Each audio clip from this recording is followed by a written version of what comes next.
जय हिंद दोस्तों, आप सभी का स्वागत है एक बार फिर से आपके अपने यूट्यूब चैनल यूनिक ज्ञान में। आज हम BA 6 semester political science paper first के मोस्ट इम्पॉर्टेंट MCQ देखेंगे, जिसका कोर्स टाइटल है इंडियन पॉलिटिकल थॉट।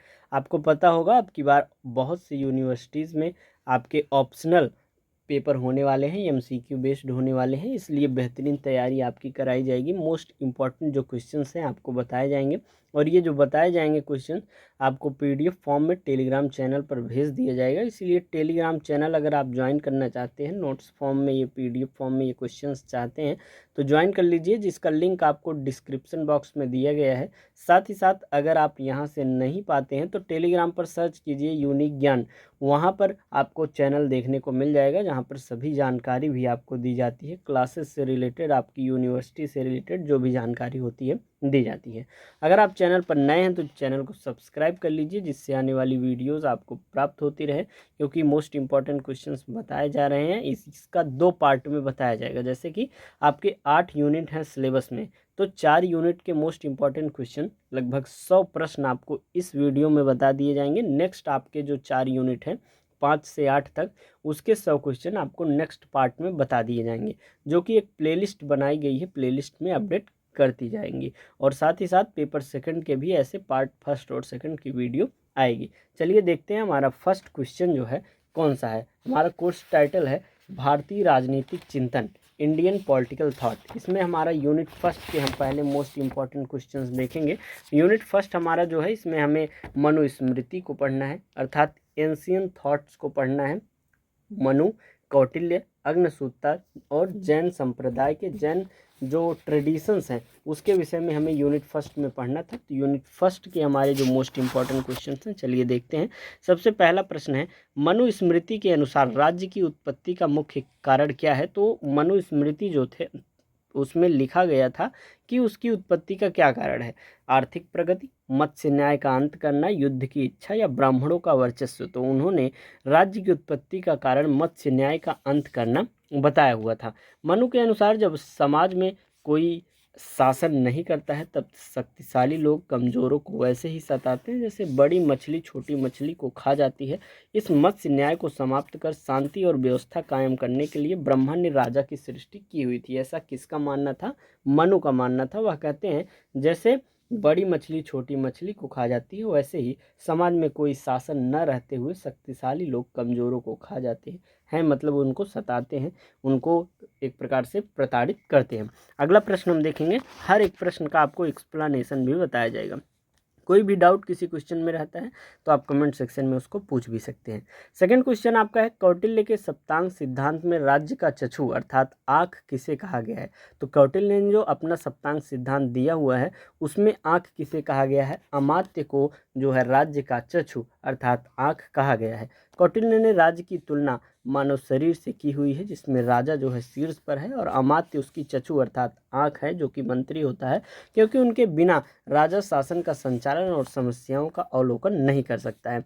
तीसरा प्रश्न, अग्नसूत्र के अनुसार राजा को मिलने वाले कर का आधार क्या है। राजा को जो कर मिलते हैं उनका आधार क्या है, किसके अनुसार? अग्नसूत्र के अनुसार। उसके अनुसार उनका कर उसकी शिक्षा, उसकी रक्षा की सेवाओं का पारिश्रमिक है। अग्नसूत्र में वर्णित सामाजिक संविदा के अनुसार जनता ने महासम्मत को इसलिए चुना ताकि वह न्याय और व्यवस्था कायम रखें, और इसके बदले में लोगों ने उनसे अपनी उपज का एक हिस्सा देने का वादा किया हुआ था। चौथा प्रश्न, जैन परंपरा में स्यादवाद का राजनीतिक अर्थ क्या निकाला हुआ है। जैन परंपरा में स्यादवाद का अर्थ क्या बताया हुआ है राजनीतिक अर्थ में? तो उन्होंने विभिन्न मतों के प्रति सहिष्णुता और बहुलवादी शासन को बताया हुआ है। स्यादवाद जो होता है यह सिखाता है कि सत्य जो है सापेक्ष है।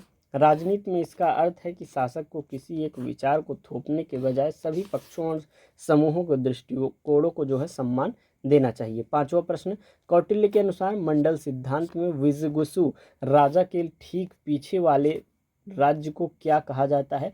तो राजा के ठीक पीछे वाले राज्य को पाणिग्राह कहा जाता है। कौटिल्य ने अंतर्राज्यीय संबंधों को 12 राज्यों के घेरे में समझाया है।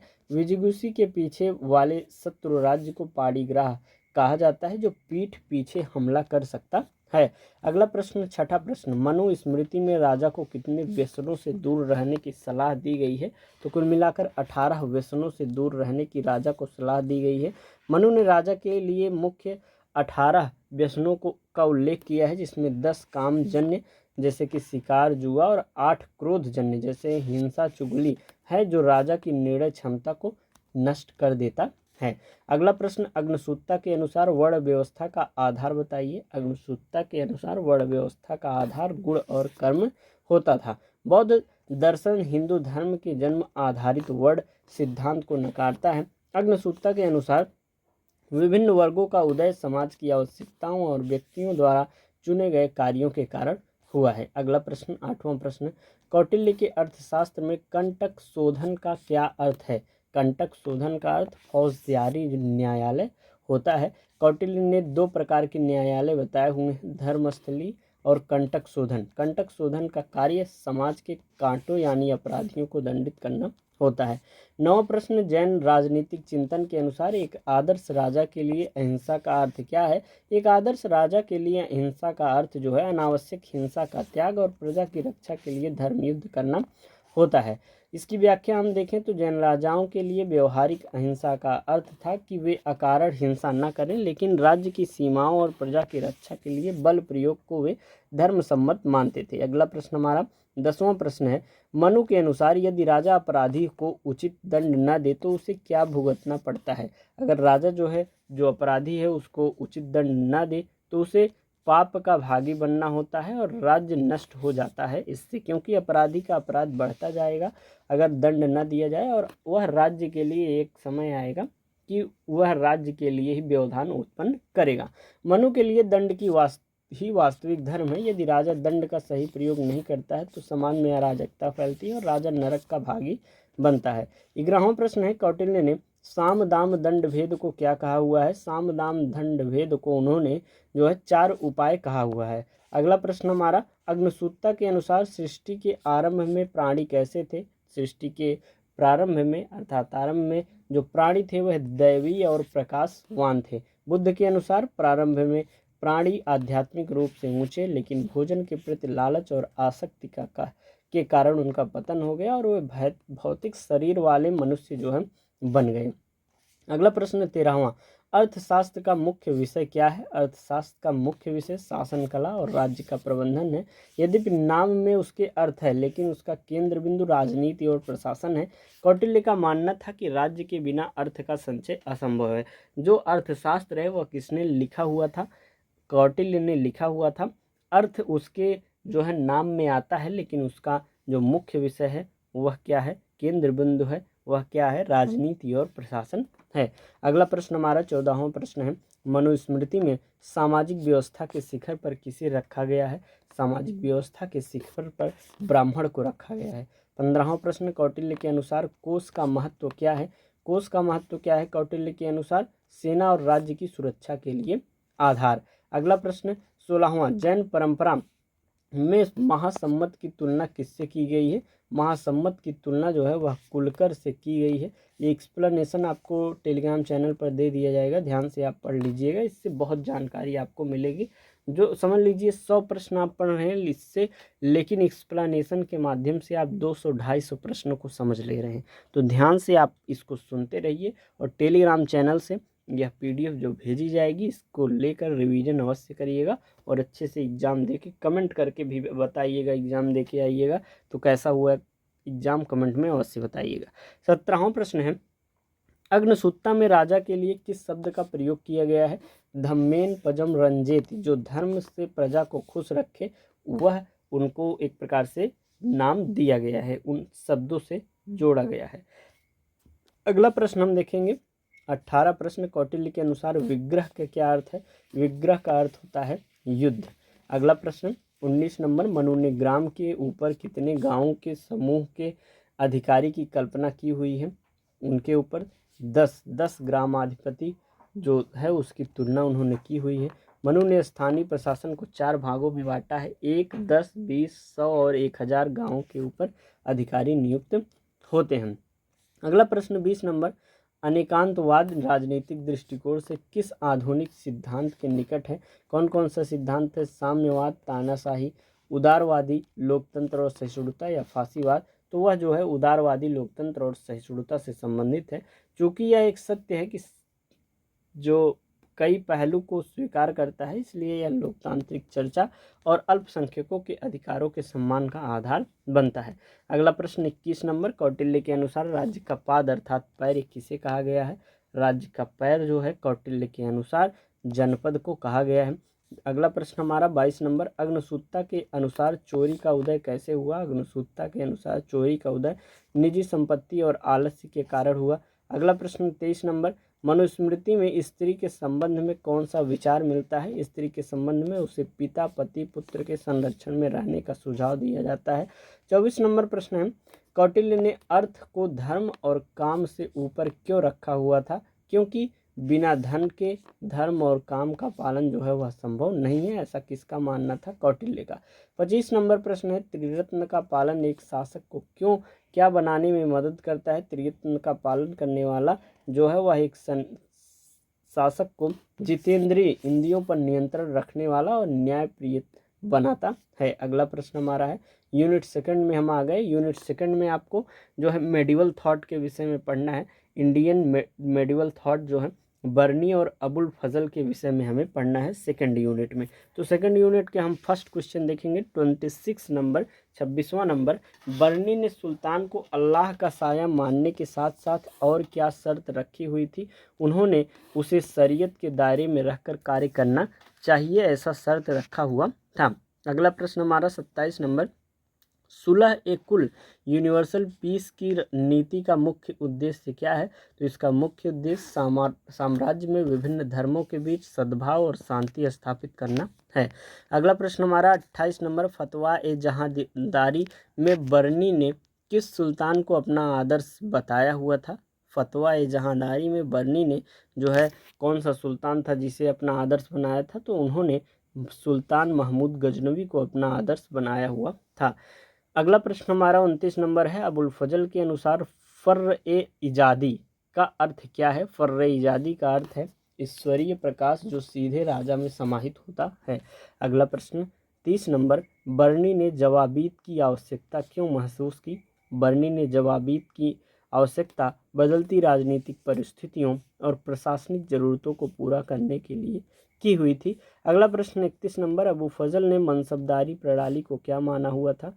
अबू फजल ने प्रशासन का एक व्यवस्थित ढांचा जो वफादारी और योग्यता पर आधारित था उसे माना हुआ था। अगला प्रश्न 32 नंबर, बर्नी ने इतिहास लेखन को किसके समान माना था? बर्नी ने इतिहास लेखन को हदीस और धार्मिक विज्ञान के रूप में माना हुआ था। अगला प्रश्न हमारा 33 नंबर, अबुल फजल के अकबरनामा के तीसरे भाग का नाम क्या था? अबुल फजल के अकबरनामा के तीसरे भाग का नाम आईने अकबरी था। अगला प्रश्न 34 नंबर, बर्नी ने प्रशासन में निम्न कुल के लोगों की नियुक्ति का विरोध क्यों किया हुआ था? निम्न कुल के लोगों की जो नियुक्ति थी उसका विरोध उन्होंने क्यों किया हुआ था? इसका आपका उत्तर हो जाएगा बी। उसका मानना था कि योग्यता केवल उच्च कुलीन परिवारों में ही होती है। अगला प्रश्न 35 नंबर, अबू फजल के अनुसार एक न्यायप्रिय बादशाह का लक्षण क्या है? अबू फजल के अनुसार एक जो न्यायप्रिय बादशाह है उसका लक्षण है कि वह जो पूरी प्रजा को अपनी संतान की तरह समझे। अगला प्रश्न है 36 नंबर, बर्नी की तारीख फिरोजशाही मुख्य रूप से किसके शासन का वर्णन है? तारीख फिरोजशाही जो है वह बलबन से लेकर फिरोज शाह तुगलक तक के सुल्तानों का वर्णन है। अगला प्रश्न 37 नंबर, अबुल फजल ने मजहर की घोषणा में अकबर को क्या दर्जा दिया हुआ था? मजहर की घोषणा में इमाम आदिल जो धार्मिक व्याख्या का अंतिम अधिकार रखता है ऐसा उन्हें दर्जा दिया हुआ था। 38 नंबर प्रश्न है, बर्नी के अनुसार सुल्तान के लिए सबसे खतरनाक चीज़ क्या है? बुरे परामर्शदाता जो हैं वह सुल्तान के लिए सबसे जो है खतरनाक साबित होते हैं। 39 नंबर प्रश्न है, अबू फजल ने भारतीय उपमहाद्वीप की संस्कृति और धर्मों का वर्णन अपनी पुस्तक में क्यों किया हुआ था? क्योंकि भारत की समृद्ध विरासत को मुगल शासन के साथ एकीकृत करने के लिए लिखा हुआ था। अगला प्रश्न 40 नंबर, बर्नी की मृत्यु के समय उनकी आर्थिक स्थिति कैसी थी? वे अत्यंत निर्धन और गुमनाम थे। कौन? बर्नी। अगला प्रश्न 41 नंबर, अबू फजल ने राजस्व को क्या उपमा दी हुई थी? अबू फजल ने राजस्व को राज्य के शरीर का रक्त कहा हुआ था। 42 नंबर, बर्नी के अनुसार आदर्श मुस्लिम सुल्तान का गैर मुस्लिम के प्रति क्या रवैया होना चाहिए? बर्नी के अनुसार उन्हें अपमानित और सख्तहीन रखना चाहिए, जो गैर मुस्लिम लोग हैं बर्नी के अनुसार। अगला प्रश्न 43 नंबर, अबू फजल ने आईने अकबरी में किस प्राचीन दार्शनिक की तुलना अकबर से की हुई थी? उन्होंने जो प्राचीन दार्शनिक प्लेटो है उसकी तुलना अकबर से की हुई थी। 44 नंबर प्रश्न, बर्नी के अनुसार सुल्तान को दंड का प्रयोग कैसे करना चाहिए? सुल्तान को दंड का प्रयोग बिना किसी डर और संकोच, ताकि राज्य का इकबाल बना रहे, इस प्रकार से करना चाहिए। अगला प्रश्न 45 नंबर है, अबू फजल की हत्या किसने और क्यों कराई थी? राजकुमार सलीम अर्थात जहांगीर ने, क्योंकि वह उसके प्रभाव से ईर्ष्या करता था, इसलिए अबू फजल की हत्या उन्होंने जहांगीर ने कराई हुई थी। अगला प्रश्न 46 नंबर, बर्नी ने मजलिस खलवत के बारे में क्या कहा था? बर्नी ने मजलिस खलवत के बारे में सुल्तान को केवल विद्वानों की गुप्त सभा में सलाह करने के कार्य करना चाहिए, ऐसा कहा हुआ था। 47 नंबर प्रश्न, अबुल फजल ने समाज को 4 वर्गों में बांटने की किस आधार का प्रयोग किया हुआ था? अग्नि, वायु, जल और पृथ्वी 4 वर्गों में बांटने के लिए उनका प्रयोग किया हुआ था। अगला प्रश्न 48 नंबर, बर्नी के अनुसार न्याय का क्या अर्थ है? बर्नी के अनुसार न्याय का अर्थ हर व्यक्ति को उसके सामाजिक पद और गरिमा के अनुसार स्थान देना चाहिए। 49 नंबर प्रश्न है, अबुल फजल ने अकबरनामा लिखते समय कितना समय लिया हुआ था? लिखने में कितना समय लिया था? तो उन्होंने 7 साल लिया हुआ था। क्या लिखने में? अकबरनामा। 50वां प्रश्न है, बर्नी और अबुल फजल के विचारों में मुख्य समानता क्या है?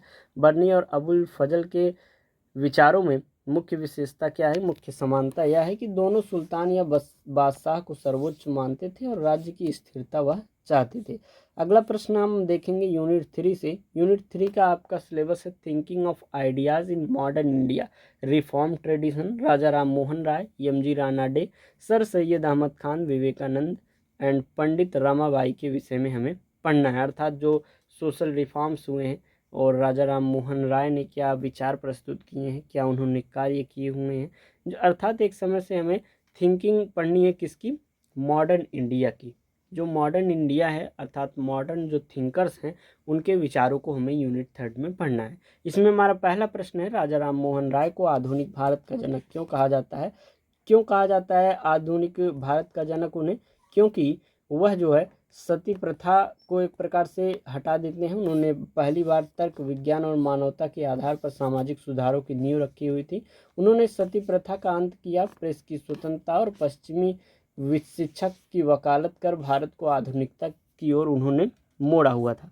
अगला प्रश्न 52 नंबर है, ब्रह्म समाज की स्थापना का मूल उद्देश्य क्या था? मूर्ति पूजा का विरोध और निराकार ईश्वर की उपासना करना ब्रह्म समाज की स्थापना का मूल उद्देश्य था। 53 नंबर प्रश्न है, एम.जी. रानाडे ने भारतीय सामाजिक सम्मेलन की स्थापना क्यों की हुई थी?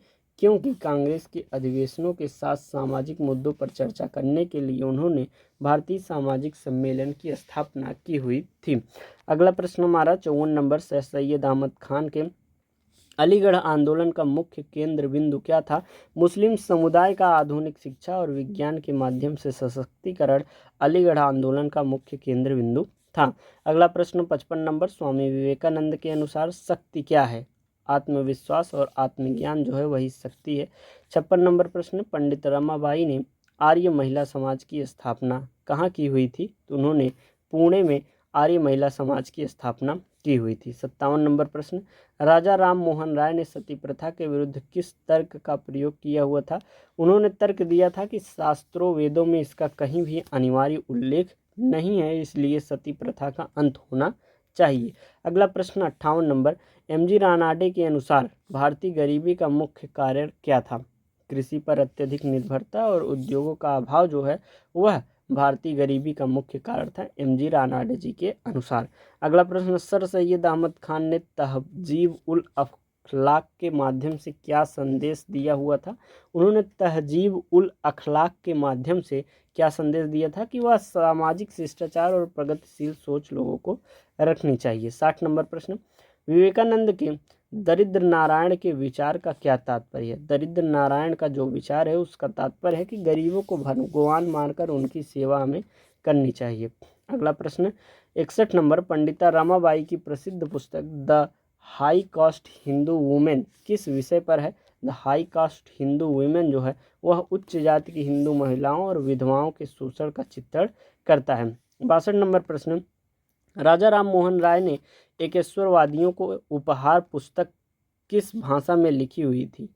जो एकेश्वरवादियों को उपहार अर्थात तुहफत उल मुवाहिदीन जो पुस्तक थी उसे किस भाषा में लिखा था? तो उसे फारसी भाषा में लिखा हुआ था। अगला प्रश्न 63 नंबर, रानाडे को पुनर्जागरण का ऋषि क्यों कहा जाता है? क्योंकि उन्होंने धर्म, समाज, राजनीति और अर्थशास्त्र सभी क्षेत्रों में सुधार की राह दिखाई हुई है। अगला प्रश्न 64 नंबर, सर सैयद अहमद खान ने द्विराष्ट्र सिद्धांत की ओर इशारा कब किया हुआ था? 1867 के हिंदू उर्दू विवाद के बाद उन्होंने द्विराष्ट्र सिद्धांत की ओर इशारा किया हुआ था। अगला प्रश्न 65 नंबर, विवेकानंद ने युवाओं के लिए कौन सा प्रसिद्ध नारा दिया हुआ था? उन्होंने उठो जागो और लक्ष्य प्राप्ति तक मत रुको नारा दिया हुआ था। किसने? विवेकानंद जी ने। 66 नंबर प्रश्न है, पंडिता रमाबाई के ईसाई धर्म अपनाने पर हिंदू समाज की क्या प्रतिक्रिया थी? तीव्र विरोध हुआ उसका और उन्हें समाज से बाहर माना गया था, क्योंकि पंडिता रमाबाई जी ने ईसाई धर्म अपना लिया हुआ था। ईसाई धर्म हिंदू समाज उसके ऊपर प्रतिक्रिया भी करता है, जो कि आपको बताया गया। अगला प्रश्न 67 नंबर, राजा राम मोहन राय ने प्रेस की स्वतंत्रता के लिए क्यों लड़ाई लड़ी हुई थी? प्रेस की स्वतंत्रता के लिए लड़ाई क्यों लड़ी? क्योंकि वे मानते थे कि स्वतंत्र प्रेस ही सरकार की कमियों को उजागर कर सकती है और जनता को शिक्षित कर सकती है। अगला प्रश्न 68 नंबर, एमजी रानाडे का स्वदेशी के प्रति क्या दृष्टिकोण था? स्वदेशी के प्रति भारतीय उद्योगों को विकसित करना और स्वदेशी वस्तुओं के उपयोग को बढ़ावा देना था। अगला प्रश्न 69 नंबर, सर सैयद अहमद खान ने पैट्रियोटिक एसोसिएशन की स्थापना क्यों की हुई थी? क्योंकि कांग्रेस का विरोध करने और ब्रिटिश सरकार के प्रति वफादारी दिखाने के लिए उन्होंने की हुई थी। 70 नंबर प्रश्न, विवेकानंद के अनुसार धर्म का वास्तविक अर्थ क्या है? धर्म का वास्तविक अर्थ मनुष्य के भीतर की दिव्यता का प्रकटीकरण जो है धर्म का वास्तविक अर्थ माना जाता है। 71 नंबर प्रश्न, पंडिता रमाबाई ने मुक्ति मिशन के माध्यम से क्या कार्य किया हुआ था? इन्होंने अकाल पीड़ितों और परित्यक्त महिलाओं को आश्रय और शिक्षा और कौशल प्रशिक्षण प्रदान किया हुआ था। अगला प्रश्न 72 नंबर, राजा राम मोहन राय की मृत्यु कहाँ हुई थी? राजा राम मोहन राय की मृत्यु ब्रिस्टल इंग्लैंड में हुई थी। 73 नंबर प्रश्न है, रानाडे के गुरु का क्या नाम था? रानाडे के गुरु का नाम जो है वह गोपाल कृष्ण गोखले था। वे गोखले के जो है गुरु थे। अगला प्रश्न 74 नंबर, सर सैयद अहमद खान ने असबाब ए बगावत ए हिंद पुस्तक क्यों लिखी हुई थी? क्योंकि 1857 के विद्रोह के कारणों का विश्लेषण करने और अंग्रेजों की गलतियों को बताने के लिए उन्होंने असबाब ए बगावत ए हिंद लिखी हुई थी। 75 नंबर प्रश्न है, विवेकानंद के नारायण सेवा सिद्धांत का आधुनिक राजनीति में क्या महत्व है? नारायण सेवा सिद्धांत का आधुनिक में यह कल्याणकारी राज्य और समाजवाद का आधार एक प्रकार से माना जाता है, जो नारायण सेवा सिद्धांत विवेकानंद जी ने दिया हुआ था। अब आपका आता है आज की वीडियो का लास्ट यूनिट 4 यूनिट, क्योंकि आपको बताया गया है एक सब्जेक्ट के आपके 2 पार्ट कराए जाएंगे। 8 आपके यूनिट है तो 4 यूनिट के मोस्ट इंपॉर्टेंट क्वेश्चंस आपको बताए जाएंगे। नेक्स्ट वीडियो आपकी कल आ जाएगी और यह भी आपको बताया गया कि आप यह जो पढ़ाया जा रहा है एक्सप्लेनेशन के साथ आपको नोट्स दिए जाएंगे। आपको टेलीग्राम चैनल से डाउनलोड करना है, उसका रिवीजन अवश्य करना है। अब हम देखेंगे 4th यूनिट। 4th यूनिट में हमारा सिलेबस क्या था? हमें पढ़ना था पॉलिटिकल इमेजिनेशंस, एम के गांधी, मोहन दास करमचंद गांधी जी के और जवाहरलाल नेहरू जी और बाल गंगाधर तिलक, इन तीनों के विषय में हमें, इन तीनों के विचारों को हमें यूनिट 4 में पढ़ना था। चलिए शुरू करते हैं। सबसे पहला प्रश्न हमें बाल गंगाधर तिलक जी के विषय में है। बाल गंगाधर तिलक ने केसरी और मराठा समाचार पत्रों के माध्यम से क्या कार्य किया हुआ था? उन्होंने क्या कार्य किया हुआ था? जनता को राजनीतिक रूप में शिक्षित किया और ब्रिटिश दमन के विरुद्ध आवाज़ उन्होंने उठाई हुई थी। अगला प्रश्न, महात्मा गांधी के हिंद स्वराज 1909 में जो कि हुआ का मुख्य उद्देश्य क्या है? आधुनिक सभ्यता की आलोचना और आत्मशासन की वकालत उन्होंने हिंद स्वराज से किया हुआ था। 78 नंबर प्रश्न है, जवाहरलाल नेहरू ने गुट निरपेक्षता की नीति क्यों बनाई? भारत किसी भी शक्तिशाली गुट का पिछलग्गू बने बिना अपनी स्वतंत्र विदेश नीति और शांति बनाए रखना चाहता था, इसलिए जवाहरलाल नेहरू जी ने गुट निरपेक्षता की नीति अपनाई हुई थी। 79 नंबर प्रश्न है, तिलक के अनुसार स्वराज का क्या अर्थ है? तिलक के अनुसार स्वराज का अर्थ एक ऐसी व्यवस्था जहां भारतीय अपनी संस्कृति और गरिमा के साथ शासन करे। अगला प्रश्न 80 नंबर, गांधी जी के राम राज्य की कल्पना किस बात पर आधारित है?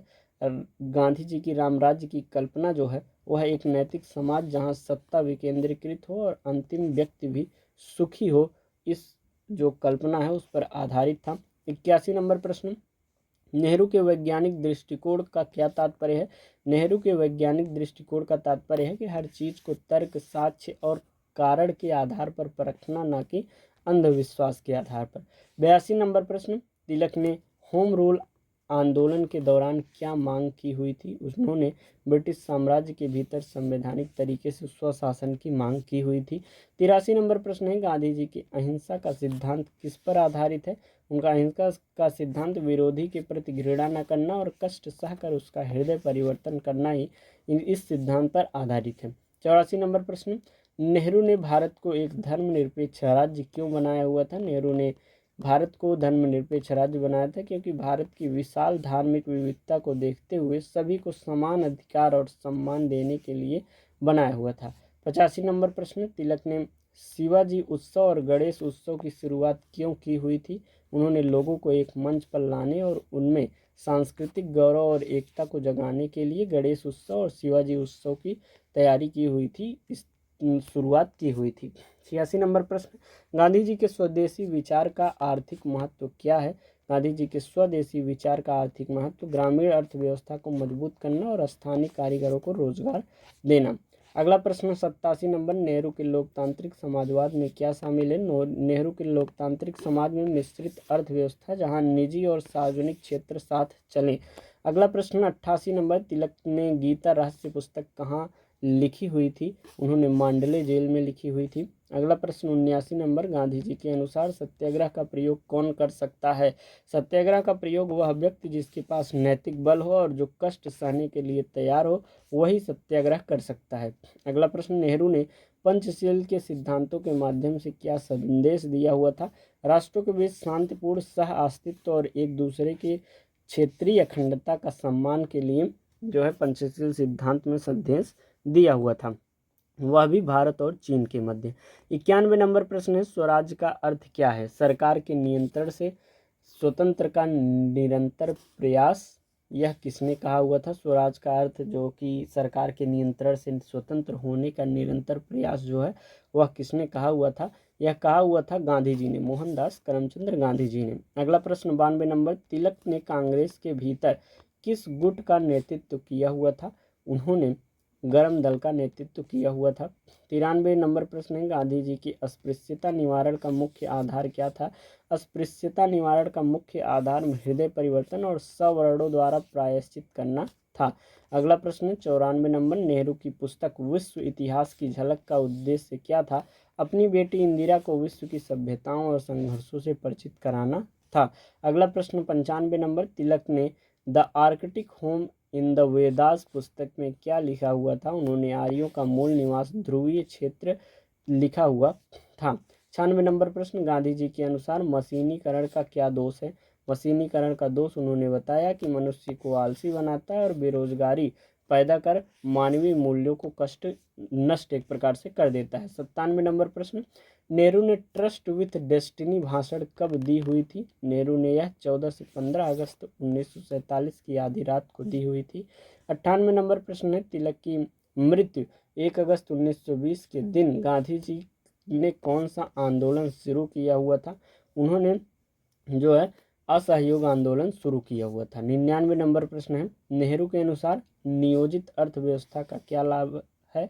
नियोजित अर्थव्यवस्था का लाभ है संसाधनों का समान वितरण और गरीबी का सुनियोजित अंत करना है। आपका अंतिम प्रश्न इस वीडियो का है, गांधी जी के सत्याग्रह का पहला सफल प्रयोग भारत में कहाँ हुआ था? तो वह हुआ था चंपारण में। इस प्रकार से आज के आपके प्रश्न समाप्त होते हैं।